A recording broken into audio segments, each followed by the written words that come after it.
So I'm going to share with you some tips and some techniques and a little story around anxiety. So anger and anxiety really cause a big range of physical and emotional problems that will affect you in every area of your life. Now, sleep's one of the most important things for us to function as a human being, more important than food and water, would you believe?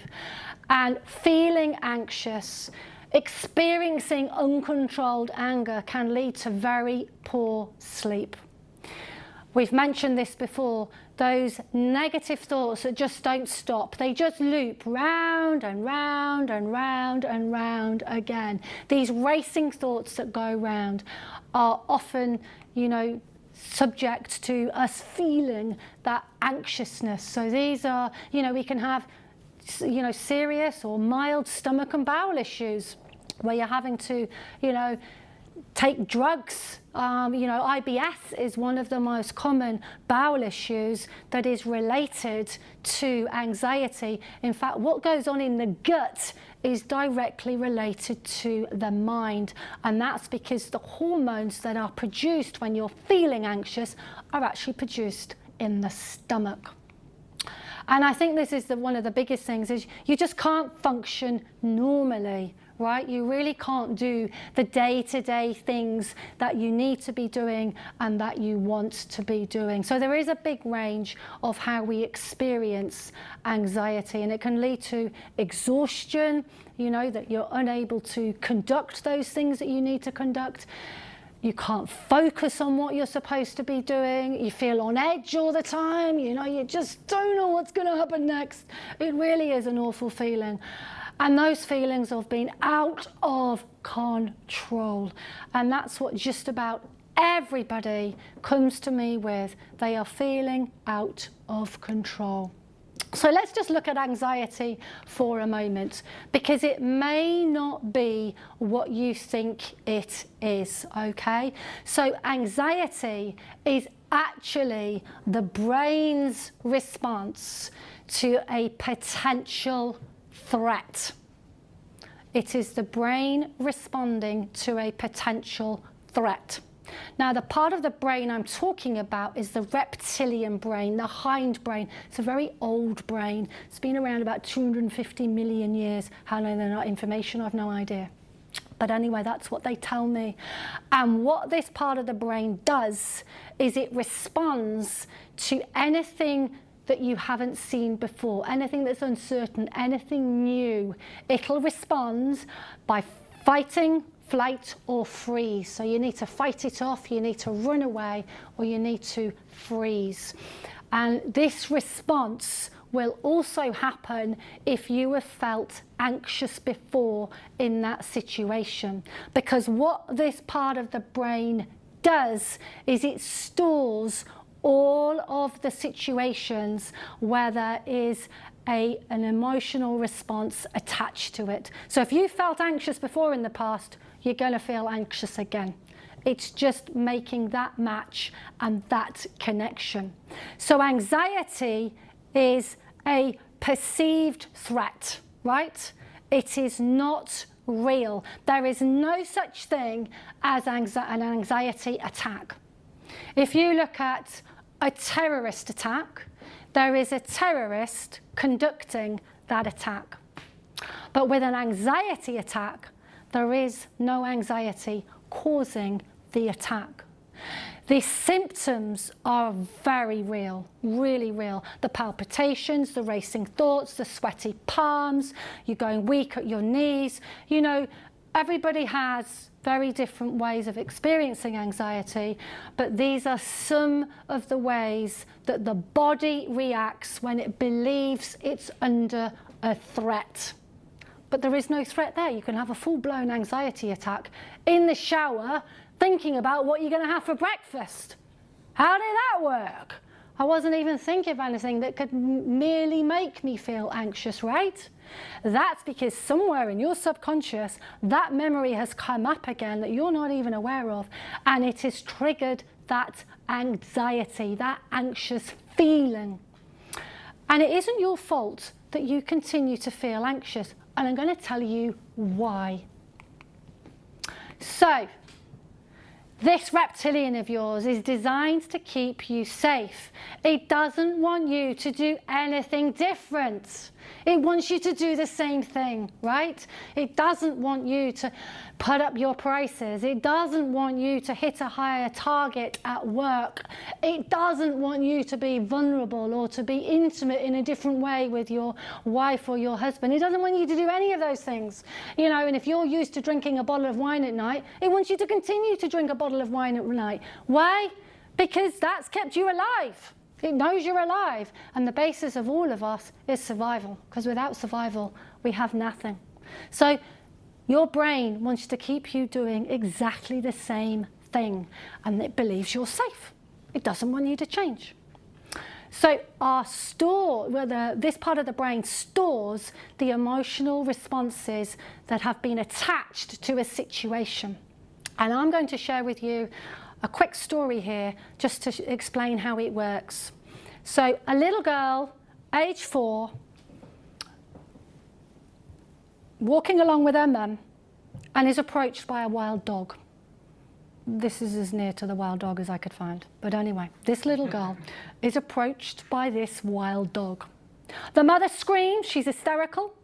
She drags her child and runs for the hills.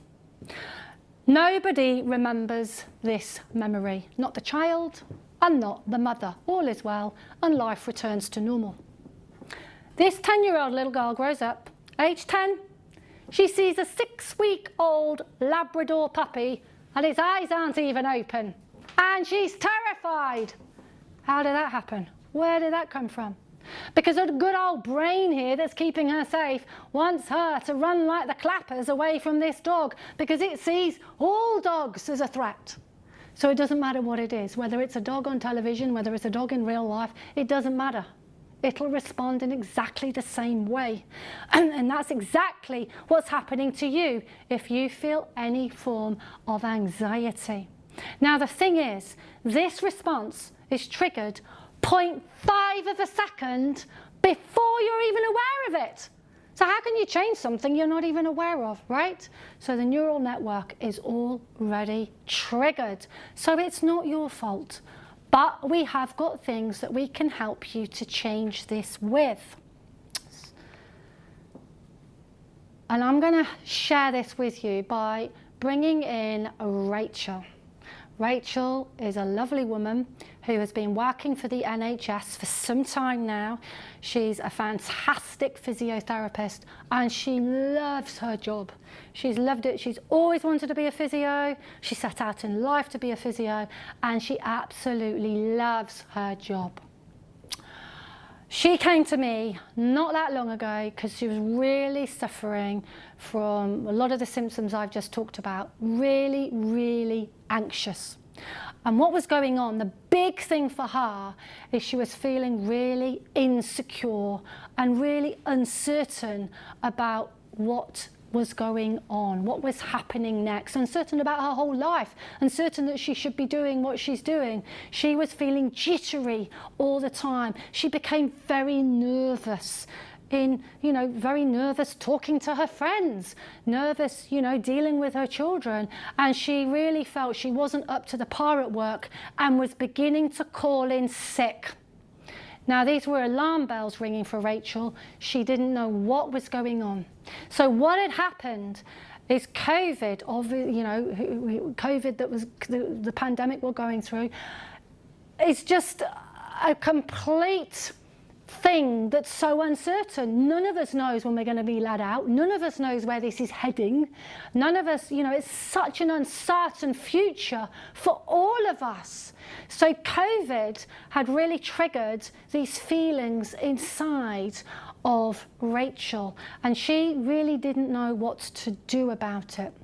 So some of the things that you can look at doing now yourself, and these are some of the things that Rachel and I worked together with. She started to take back some control in her life, because when you feel anxious, you're totally out of control. You think the anxiety is controlling you. You think it's something's overpowering you and you have to behave in this way. So she began to retrain her mind that she is in control. So that was about focusing on her self-care, how she looked, what she ate, her exercise regime, what her day looked like that she could control. And she would write these things down, all the things that she could control. And it reminded the mind that, oh yeah, actually I am in control. And what happened was, through our sessions together, Rachel shared with me an old memory about 7 or 8 years ago where her mother had passed away, and she felt so uncertain for her future about life without her mother, because she only lived around the corner from her and she was a massive part of her life, and she felt really insecure about continuing life. So we went back to that memory and we changed Rachel's response to the memory of her mother's passing away to one of calm and to one of peace. So what happened with Rachel is she began to feel safe. She felt secure within herself. So she was able to get back to work. So even though COVID is going on all around her and it's on the news and nothing's changed in her physical world, COVID is still here, but she felt so much safer and secure inside of herself. So that is a little bit about Rachel. So for you, really helping you to cope with anxiety right now at home is sometimes people, when they have the understanding that anxiety isn't real, the symptoms are real, it can really help them think, well, if this isn't real, this is just a perceived threat, what am I scared of? Just to look around you. What's so scary? What's hurting me right now? That can sometimes calm you down. It really can. We have a special breath here. It's an anxiety breath, and it's called the 4-7-8 breath. And what we do is, as soon as you feel those first feelings of anxiety rising inside of you, you breathe in, counting in your mind to the count of 4. You hold your breath for the count of 7, and you breathe out for the count of 8. And you continue to do this until that anxious feeling subsides. And I really encourage you to really practice that breath. It does a few things there, but mainly it's you taking control. You are controlling an automated response of breathing. So it signals to your brain, aha, she's in control here. So you automatically don't feel out of control. And it gives you a little burst of oxygen to your brain, which gets starved when you're in that anxious state. So you can think about feeling calmer and more at peace.